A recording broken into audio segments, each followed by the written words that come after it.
Alright, welcome in. Shout out to my boy Tom. This video is for you, a Giants fan, and yeah, let's get right into it. So this is why the Giants are the NFL's new version of the Cleveland Browns, but before I get into it, leave a like if you enjoy, or you can always wait until the end of my little rant here, and hopefully I will have earned it.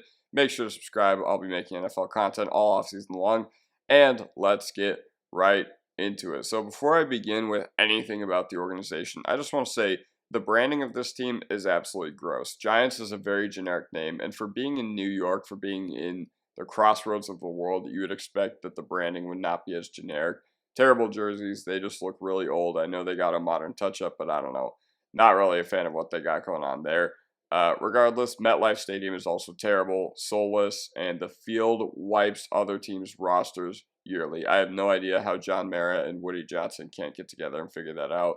But in the World Cup final coming up in a few years, at least FIFA will force their shitty turf to actually have playing standards. So yeah, that's good. But the root of this problem, make no mistake about it, is the Mara family. Mara bases his understanding of the game and the team in general around the box score. He has no idea what's actually happening on the field, no idea how to actually run an NFL organization.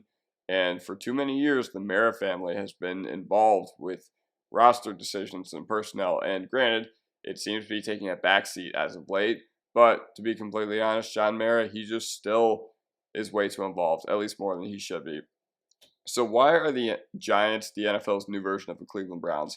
This is the worst NFC team since 2017, and the only other team who is worse than the Giants since 2017 by one game, one loss, since that same time frame is the team they share a stadium with. Reese and Gettleman were both absolutely awful, but I feel like Shane completely torpedoed this team into the ground. The good news for the Giants is that this team is not at all hopeless, and they actually are kind of on the up and up, but granted, it's a lot harder to get lower than they have been over the past 7 years or so. I actually am hopeful that the Burns acquisition, even if it's really sizable, cap-wise, is going to be good for them, and the defensive line is going to be pretty good.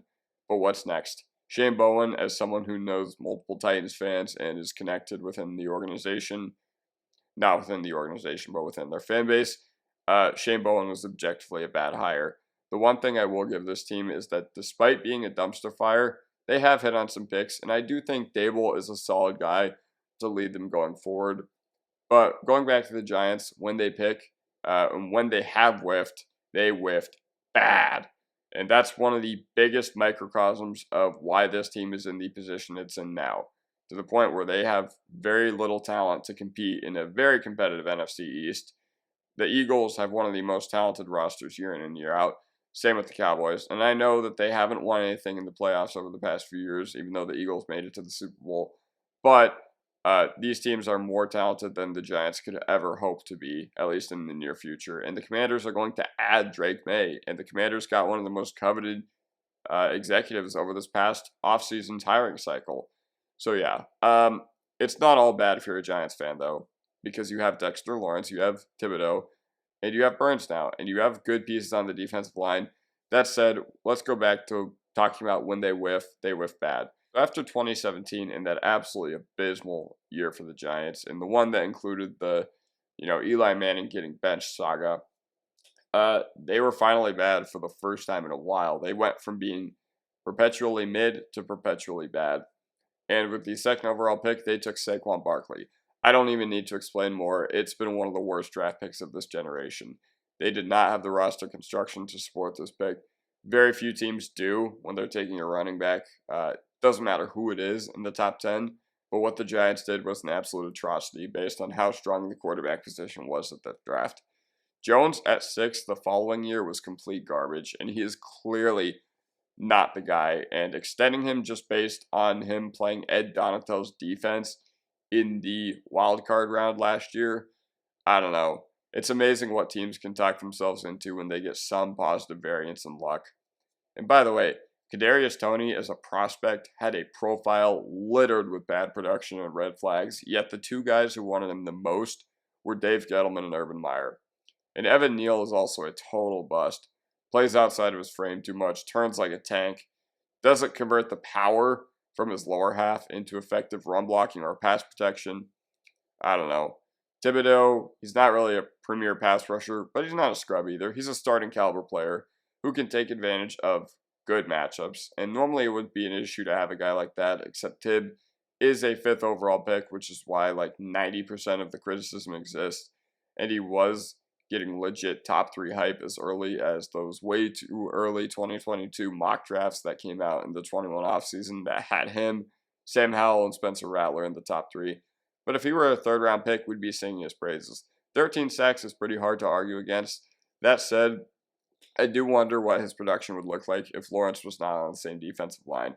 But here's the problem. This team needs a complete rebuild, and they've been kicking the can down the road for years. I cannot remember a team since this team has come into, their new state, their new era of being the NFL's new version of the Cleveland Browns that has had worse offensive talent. This team always has no O-line. The best receiver they've drafted since that time frame began, and they've spent a lot of high picks on receivers, is Wan'Dale Robinson, who I think is solid, but at the end of the day, he's not really what you look for in a number 1. Yeah, he's a separator. He's a slot separator, kind of in the gadget role of his career still, and he's a useful player, don't get me wrong. But I'm not really a fan of what they did with Jalen Hyatt. I have no idea why you bring guys like Paris Campbell in. And it's not that long ago when we had guys like Sterling Shepard and Darius Slayton. Yes, those guys were useful players, but there's too much mid on this roster for them to fully embrace a rebuild. And that's one of the biggest problems I have with this team. They need a complete rebuild, and they've been kicking the can down the road for years. Keep a handful of guys, mainly on the defensive side of the ball. It's way easier to rebuild the defensive side of the ball than the offensive side of the ball. And no, just because Daniel Jones is clearly not the guy, it does not mean you have to spend the 6th overall pick on J.J. McCarthy. If they do that, they're set in stone, worst organization in the NFL. Trading Odell Beckham Jr. was incredibly fortunate, and I'm very glad it ended up the way it did for them, because that would have been humiliating if you traded your star wide receiver in the middle of his prime. But what else they were not so fortunate with was trading for Darren Waller. So it seems like every time this team does something good, it's countered by doing something bad, and the Darren Waller acquisition has just been an absolute mess. And it's still kind of up in the air what organization is the worst, but it's really hard to beat the Giants, and it's really hard to beat everything that they have done over the past few years, just considering branding, considering ownership, considering direction. And I think Shane and Dable are fine to lead this team going forward. I think you can give them another year. But at the same time, if they don't show any improvement, if they go 5-12 again, everybody needs to be gone. Cut everyone, trade everyone, keep Burns, keep Thibodeau, keep Lawrence, and that is it. So yeah, that is pretty much all I have to say about the Giants, and I will see you guys next time. Peace.